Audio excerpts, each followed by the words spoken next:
Programming libraries are tools जो developer के main weapons होते हैं। They provide pre written reusable chunks of code जिससे तुम एक application quickly and easily develop कर सकते हो। और अभी हॉट टॉपिक .NET 8 है, so let's talk about new weapons that are coming with .NET 8. So today we will see some important libraries जो हमारे काम को और आसान बना देगा। Let's begin with time abstraction. It's a very useful library अगर तुम टेस्टिंग, मॉकिंग या फिर परफॉर्मेंस ऑप्टिमाइजेशन पे काम कर रहे हो तो। To use time abstraction, you need to use the system time provider class.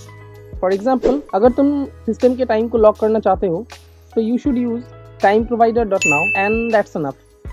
ये सैम्पल कोड देख लो। Here we just created an object of system time provider which represent the current time of the system, जिसपे code execution हो रहा है। Next हमने slip method append किया जो time provider class के थ्रेड को 1 सेकंड तक होल्ड करके रखेगा so that we can get the difference of 2 times. This code will return 1000 millisecond as a result, जो कि सही भी है।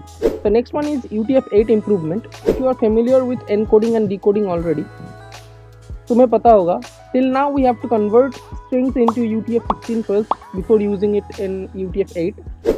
With .NET 8 we don't need that anymore. हम directly UTF-8 में conversion कर सकते हैं, which means less memory usage and improved performance. Let's see it with an example. So if my culture is EN/US, the output will be this, and if let's say my culture is FR-FR, then वही output ये होगा. Now next is method for working with randomness. पहले इसके सारे advantages को list out कर लेते हैं। So these are reusability, maintainability, testability, performability, अरे कहना क्या चाहते हो, performance etcetera. Okay, let's see it with one example. This code will return random number in every execution. Let's dive into performance focus type. Basically 3 types होते हैं। Frozen dictionary, it's an immutable dictionary that is optimized for read-only operations. दूसरा है frozen set, it's also an immutable set optimized for read operations. Last is search values.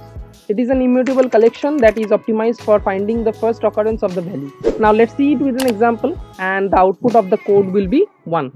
Now next is system.numeric. .NET 8 हमें specific types and method provide करेगा to work with numbers. These types and methods are more efficient and accurate in nature. So arithmetic operations के लिए add, multiply, etc. Conversion operation के लिए 2 double, 2 in 32, etc. And random numbers के लिए next double हम इस्तेमाल कर सकते हैं। ये example देखो, you will get it easily. So first हमने system.numeric library को import किया, then did one conversion and one random generation with the code. We got the result as this. So first output is 10, which is an integer type as per the code. Then we have 10.0, which is a converted form of integer to double. Lastly, हम एक random double value देख सकते हैं, which is in between 0 to 10 as per the code. So now let's talk about data validation library. To get the gist of data validation library, we have some techniques that are data type validation. This ensures that जो data हम provide करेंगे उसका type सही है। Like if I'm validating a text input, तो I should use the string type, where अगर ये number है तो I should use the int type. Next one is range validation.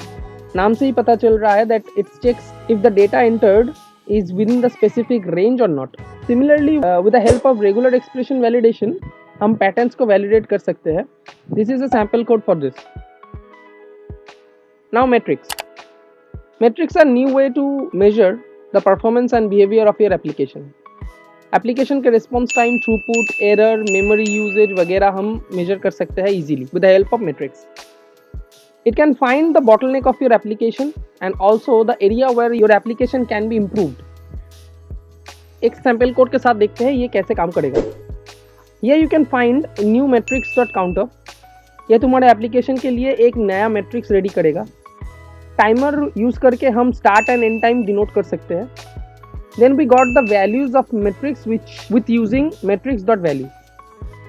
Next is cryptography. As its name suggest, ये information को secure करने के लिए ऐसे फॉर्म में इनक्रिप्ट करता है जो इजीली डिकोड ना हो सके। So for this you can see we have used this library, and अगर हम नीचे देखें तो you can find AEC Crypto Service Provider class that help us to create a key.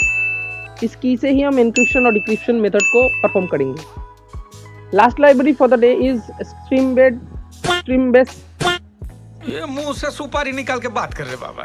Streambase zip file method। हम मालूम है तेरे बाप को मत सिखा।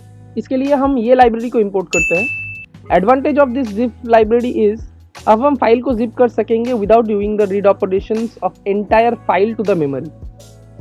दिस इज अ बून जब तुम लार्ज जिप फाइल पे काम करोगे जो रिमोट सर्वर पे है, like that, so the memory usages will be less. That's it. अगर कुछ डाउट वगैरह है तो कमेंट करो, और अगर .NET 8 की न्यू फीचर्स के बारे में जानना है तो ये वाला वीडियो देख लो। क्या ऑलरेडी देख चुके? बहुत तेज हो रहा है बहुत। तो ये वाला देख लो, तुमसे वही मिलूंगा।